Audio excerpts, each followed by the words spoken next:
یہ دینی مدارس اسلام کے کلے ہیں۔ بے شک بے شک۔ اور پتہ ہے نور الدین زنگی کو حضور نے مصر سے کیوں بلایا؟ بڑے بڑے لوگ اس وقت موجود تھے، وہ دو غدار جو مدینہ منورہ میں حضور کی بے ادبی کرنا چاہتے تھے۔ نور الدین زنگی سویا ہوا تھا مصر میں، حضور نے وہاں اس کو جا کر جگایا کہ میری عزت اور ناموس کی حفاظت کے لیے مدینہ منورہ آؤ۔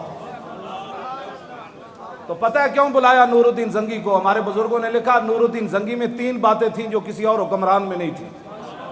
ایک تو انہوں نے دارالحدیث قائم کی،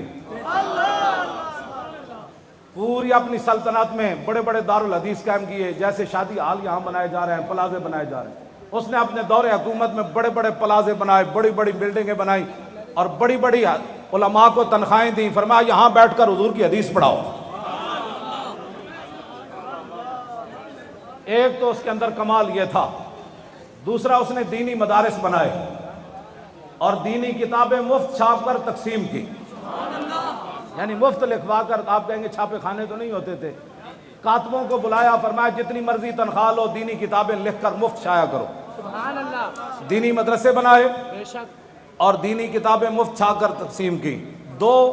تیسری بات نور الدین زنگی میں یہ تھی کہ وہ سرکاری خزانے سے تنخواہ نہیں لیتے تھے۔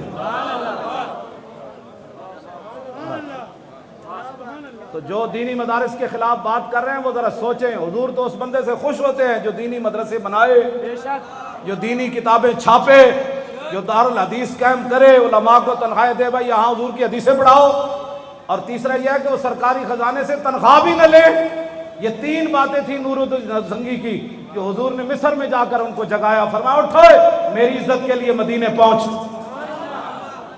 اور جب نور الدین زنگی نے پہرا دے دیا نا، پھر ایسے اپنا دامن پکڑ کر نا مدینہ پاک کی گلیوں میں گھوما، اور اپنی فوج اس کے ساتھ تھی، اور روتا تھا، حضور آپ نے اتنا کرم فرمایا کہ اس کام کے لیے میرا انتخاب فرمایا۔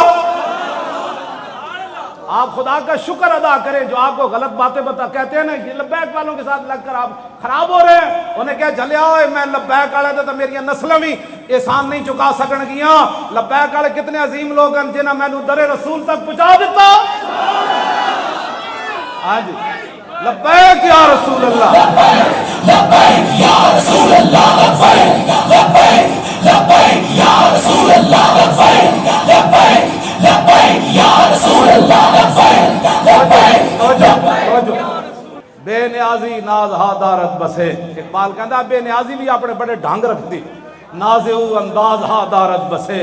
اقبال کہتا بندہ بے نیاز ہوئے، اس دی بے نیازی دی بھی کئی انداز ہوندے ہیں کہ صحابہ سونا ویکھ کے تے ہس پے۔